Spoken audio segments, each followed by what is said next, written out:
Open the portal. Ah! Who are you? I'm you from the future. Okay, crazy. Hey, Mom? Wait, don't you want to be a bestseller and writing personality? How did you know that? I can help you. If there were just a few simple things that I knew when I was your age, how could I believe you? Unless you can tell me something only I would know. How about I show you? What's this? It's a picture of the bus you and your wife are gonna live in when you get older. Yeah, okay. Now I know you're full of shit. No, bye. No, wait! Huh. Hey Writing and Skoolie gang. I'm here today to deliver a long-awaited video. You guessed it. It's time for the Skoolie tour. If you've seen almost any of my other videos, you already know that my wife and I live in a converted school bus. We bought it and built it into the home of our dreams on wheels. You've likely already caught glimpses of it here and there, but today I'm going to show it all, with the help of my faithful assistant. I hope this video will not only entertain, but inform especially people that are just thinking about getting started with their own Skoolie, or are in the beginning stages of converting a Skoolie themselves. We're gonna start with the outside and work our way in, and this video is gonna be a little bit different from my others in that most of it's gonna be shot in first person, so you're gonna be seeing everything through my eyes. Maybe not quite as rose tinted. You guys will have to forgive me. I started with every intention of making this one video, but I found that there's just so much to talk about because I haven't really done a video like this yet where I'm really breaking things down. So for your sanity and my own, I'm going to be breaking it into two parts.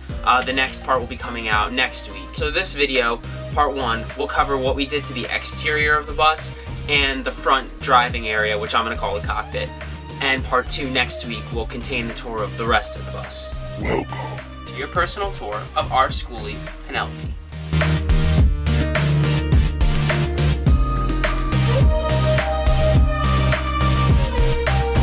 We were lucky enough to get the bus as the sleek silver bullet it is. That seriously saved us a bunch of work and money since it's illegal to drive a yellow school bus in some states. So what sort of things did we do to the outside of our Skoolie? We installed this nifty hatch to access our propane reservoir. This is a 12-gallon tank of propane. Let's take a look at how it's mounted to the underside of the bus. You can see it comes with this little bracket arm on the propane tank, which has an angle at the top. We installed this iron crossbeam that we just bought at Lowe's to these little beams that are part of our actual school bus frame. So it's a very sturdy hold. We used thicker bolts and lock nuts, as you can see here, to bind it all together. Now, if you're not familiar, lock nuts have a nylon ring on the inside of them, and it's a very tight hold. We wanted it to be super strong so that as we drove, the friction wouldn't rumble anything loose, and it's held really strong so far. We use propane for our hot water heater and our gas stove inside, which you'll see later. Look at the line itself. So this is actually part of the propane tank, and the first thing you see here is a two-stage regulator. It's really recommended to use a two-stage regulator for a propane tank this size. From there, we've got some funky fittings. It took a ton of research to put this system together, but basically the tubing we used was flexible copper tubing or piping. And yes, you can really bend it with your bare hands. It's pretty easy to work with, you know, if you're working on a kind of regular project. But I'm gonna lean out here a little bit so you can see just how tight of a quarters it was for us to work in here. So we have a little branch up here, the line, it comes down to this hose, which we can attach to our grill right here. And the rest of the line you can follow up here. Here, this first T intersection is where it goes up into the bottom of our stove, and then all the way down there, it goes up into the hot water heater. The majority of the system is 1/2-inch flexible copper piping, with the exception of a tiny piece that goes into the bottom of the hot water heater that had to be a different size. If you want to put together a propane system like this, an important thing to note is that you are going to have to purchase a flaring tool. All of these ends are attached with what's called flare nuts, and just look up a quick tutorial about how to flare copper pipe. It's super easy once you have the tool. Moving along with our outdoor portion of the tour, I'm sure you noticed this bad boy over here. This is our gray water tank. So this is right next to our propane tank, also mounted directly to the frame of the bus. You can imagine it's pretty tight down here, so I'll do my best to give you a good angle of the tank. But I also don't want to slice the back of my neck open. You'll notice that this tank is sitting in a sort of cage made out of angle irons. Those are just sturdy angle irons that we bought at Lowe's. And we actually built this all as one unit. It was a lot easier to install it that way. So we laid the black tank in the cage on the ground and strapped it all together. Then we used car jacks to lift it up to the proper height, and we anchored it to the frame of the bus using long bolts and lock nuts again. That down there is the drainage pipe for the gray water line. It's a Y joint that comes down and joins into one stem and goes down into the water tank. That's flexible PVC piping.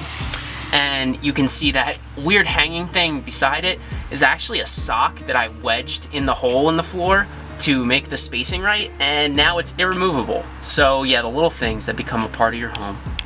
The purpose of this little crossbar in the front, and there's one in the back too, is that this tank is basically just sitting in here. It's just being held in by this that prevents it from sliding forward or backwards. You can see our drainage hose hooked up here. So gray water comes from ditch water that goes down the sink and shower water. And that's just purely liquid. When it's time to empty the tank, you just come over here to this little valve on the side, pull this thing out, and that's it. You can leave this hose open to just drain all the time like a house's septic system, but it's not advisable in the winter because all of this stuff will freeze. We're talking about tanks. This is our black water tank where the nastier waste gets drained from the toilet. Very similar system in how it's mounted. This one we were lucky enough to get with the bus, but we did have to route the plumbing down to it. And up here, you'll also see our shore power plug-in. So this plug was built into the side of the bus when we got it, and we were very lucky to also get this with the bus, which is a 30 amp cord. So the bus isn't currently hooked up to shore power, but basically what it does is it allows us to have power to our outlets without using our battery power, and it even charges our batteries too. Towards the back of the bus here, this is our freshwater intake. During our learning experience of taking the bus on its first couple trips, we knocked the door off. So this just stays in here, and we screw our water filter in directly into this, which then goes into our hose and gives us water. If we want to fill our fresh tank, that's what that inlet's for.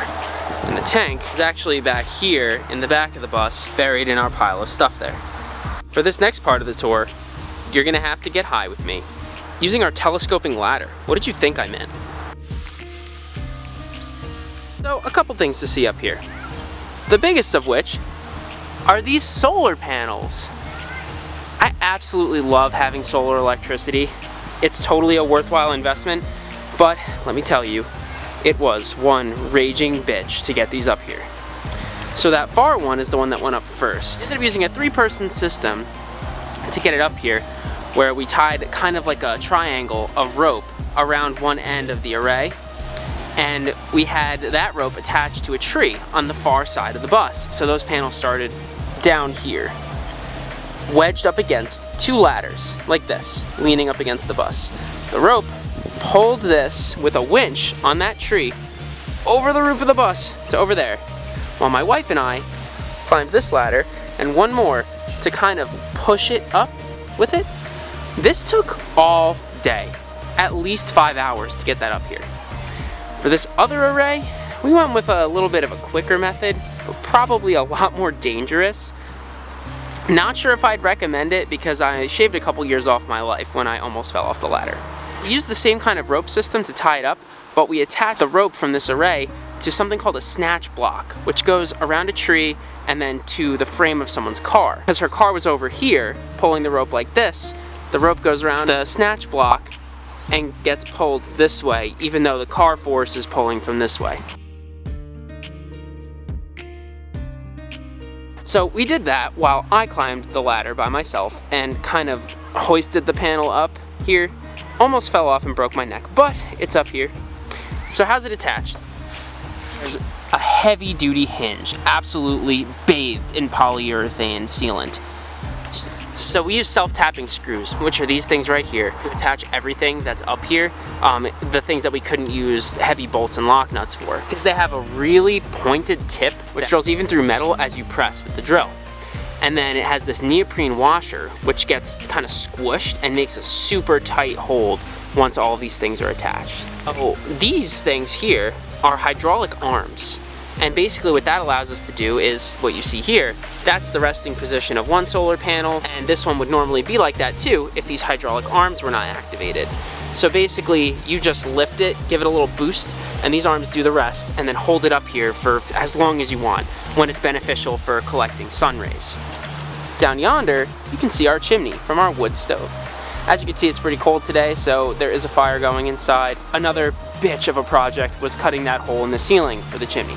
But again, totally worth it. Over here, which you can't see because of the blinding glare from the sun, is our skylight. But that's much more impressive from inside anyway. This used to be an emergency exit hatch. We left the other one on the other end of the bus so we could still climb up on the roof to anchor things down and do maintenance.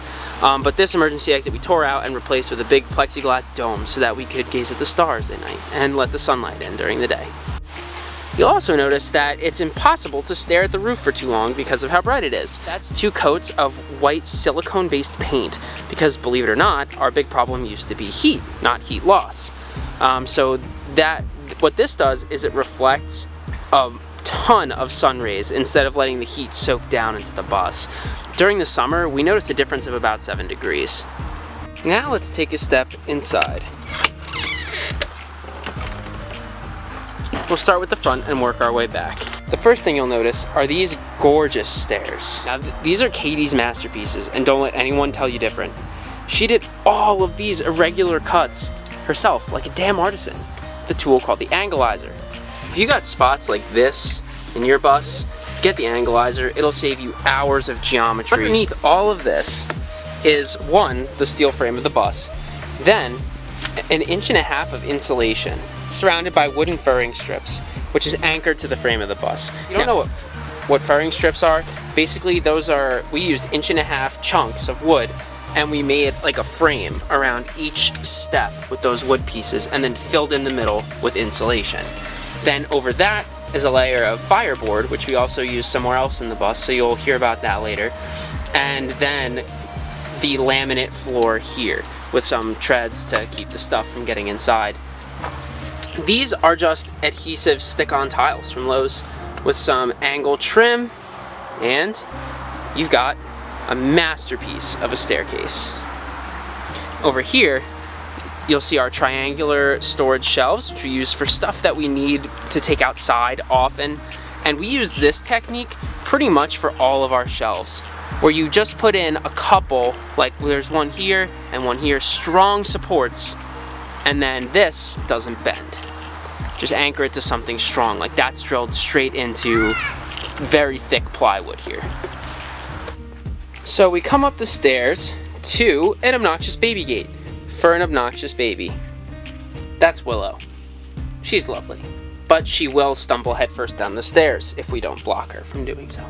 She's 12 and a little senile. This right here, we don't really mess with too much. This is our engine block, and we don't open that up unless it makes a funny noise, which thankfully it hasn't yet. Knock on wood.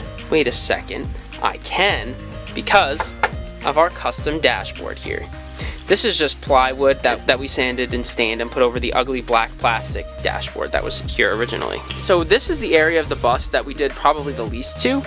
Here's the driving area, which doubles as a cat area, as you can see.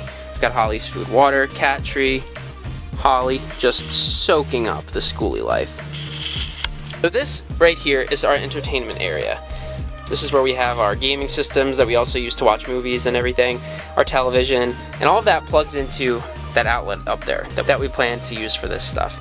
And when we don't have guests or we don't feel like using this hardware, we take that down and you can see we have a pretty stellar view to the outside world with curtains for privacy if we want it. Up in the top here is our storage area. These are some pictures from our wedding that we used as decorative storage covers. So there's a little magnet there, and this is where we keep all the dog stuff. There's some more behind that one. This is mostly used for decorations that we forget to take down when we drive, and then they rain down on us. So the way we designed this top area was actually to make 3 self-contained boxes. So you'll see like this whole thing is like a cube with the front face missing. It's all one unit.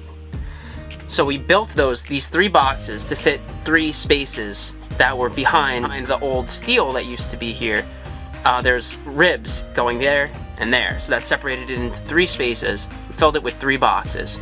Then this is just a plywood skin that we put over, painted white, and sanded. And you'll see that look throughout the bus, that kind of rustic, weathered look. That was achieved just by painting it plain white, like this, and then sanding it away. That is our front driver's area.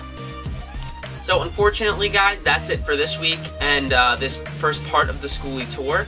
Look forward to more coming next week when I cover the rest of the bus. If you like this video, consider watching my others, and please hit subscribe and the bell icon to help support more fun writing help and Skoolie videos. For now, Roadside Writer, out.